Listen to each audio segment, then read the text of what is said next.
Good evening. Thank you for coming at Diaspora Future Media. You are today with us at the Center for Strategy in International Studies. We have the privilege to have Mr. Niang. Is originally from Senegal. Mr. Niang, thank you so much for having us. Today is International Youth Day. What is the message? Well, the message is to, again, give a message of hope to young people across the world, wherever they are today, that every day for us is Youth Day.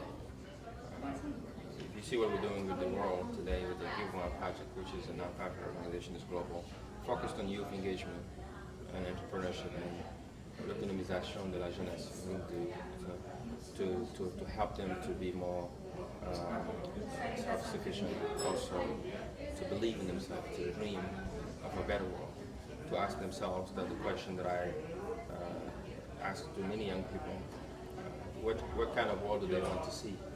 But not only what kind of world do they want to see, but what kind of world do they want to live in?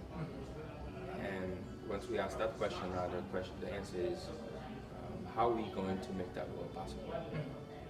And each one of us have something to give to make that world possible. And that's the message that I'm giving to young people across the world, to start to think of the solutions to the problems that we face today. There's so much to do in the world today. Wherever you look, there's problems to be solved. If you look at our environment, the way it is today, it makes me think of, we borrowed it from our ancestors, but how are we going to leave it and preserve it for our great-grandchildren, our grandchildren, and also our children. And that alone is a lot of work. And somebody has to do that work, and our generation has to make sure that we do what we need to do to make sure we leave that alone, the way we found it or better. And if you look at issues like poverty, as lack of opportunities and employment for young people across the world, it's another issue that we have to solve, our generation have to face. If we're looking at AIDS and all of those kind of issues, wherever we look, again, there is something needs to be done. And I'm telling those young people that we have to be a part of the solution. If you're not a part of the solution, you are part of the problem. Absolutely. And that's the message that I'm calling on to young people to galvanize. Together, I think we can make the world a better place and leave it better than we found it. Mr. Niang, in 2008, I think we all discovered Obama, but in West Africa, there was a young leader that impressed, amazed, and gave a lot of hope. We saw your involvement in the campaign, and even recently in Senegal, taking the stand on positive, messages. What is your role as someone from the diaspora, now looking back Africa and, looking at people talking about Africa? What do you think the diaspora should do today? Well, I think the diaspora, the African diaspora, we've got a lot of work to do. If you look at what's happening in Washington, D.C., the dialogue, the dialogue, I think what's happening in Africa, the African diaspora in the United States, we have a lot of work to do. We see what was going on between 2008 and now, the dialogue, the conversation about what's going on in Africa. Every time they talk about Africa, they're not in the table. If you go to the White House, the conversation about Africa, Africans are not on the table. You go in Congress, if you go in the State Department, they're absent. So the question now is, what can we do to change that? So to make sure that when Africans are discussed, the Africans who are concerned with the issue will be the ones that's making the decision. And for that, we have to be engaged in politics in the United States in this decision-making process. Me personally, this is the reason why I got involved in politics in the United States, because I refused from the beginning, from day one that I can, to be on the table to watch those who are sitting on the other tables making decisions for me.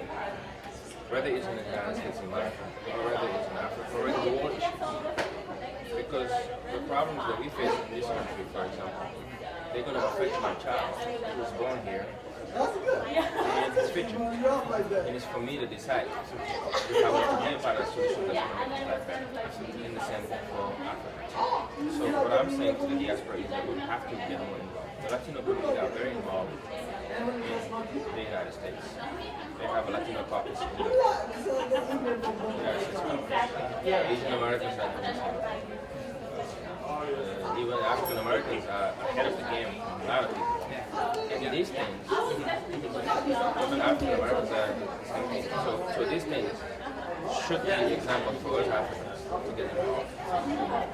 Not only for our communities in the United States, but if we want to really help Africa, we want to be here, we have to get involved with what's happening in where we live. So if we are in the political process, if we are in the decision-making process, we can affect the decisions that are being made for the continent. We talk about AIDS, we talk about economic development, we talk about trade, we talk about whatever is going on in Africa that sometimes, unfortunately, has to be decided in Washington, D.C. Africans should be, the African diaspora should be on that table to make sure that we protect the interests of our country. Mr. Niang, thank you so much, but I will not finish without talking about the home country. I will not finish talking about Senegal. We all witness the election process and helping through the UN, but Africa, had a lot of respect for the way Senegalese people end up, making the process right. And President Obama went there recently. How do you feel after this, very sad transition that, luckily end up, with the election of President Assad? It's an honor and a great pleasure to see and to know my home country is shown again to the world its maturity in democracy. But I tend to remind people that Senegal has been a very democratic country for a very long time. If you remember our first president in the 1960s, President Léopold Sédar Senghor, Senegal is a 95% Muslim country, 5% Christian. Our first president was a Christian. We work very well together, and we are a very democratic country. Unfortunately, it was a little tough in the beginning of last year with President Ouad, but the civil society stood up. The young people like Y'en a marre stood up to call for democracy to remain what it was in Senegal, to make sure that the country don't go against what the people did. And it brings me joy, it gives me encouragement that our people are continuing to mature and moving forward. I think this reflects the reason why President Obama was trusted to go to Senegal, because as he said in Ghana, he will continue to support us. Countries and leaders who continue to show democracy, but also support freedom of speech in those countries, and then move their country forward in a democratic way. In response to that, he came to Senegal to show respect, to show support, to bring Senegal in the international map, but also to show the world that this is an example of a country not only in Africa but to the world.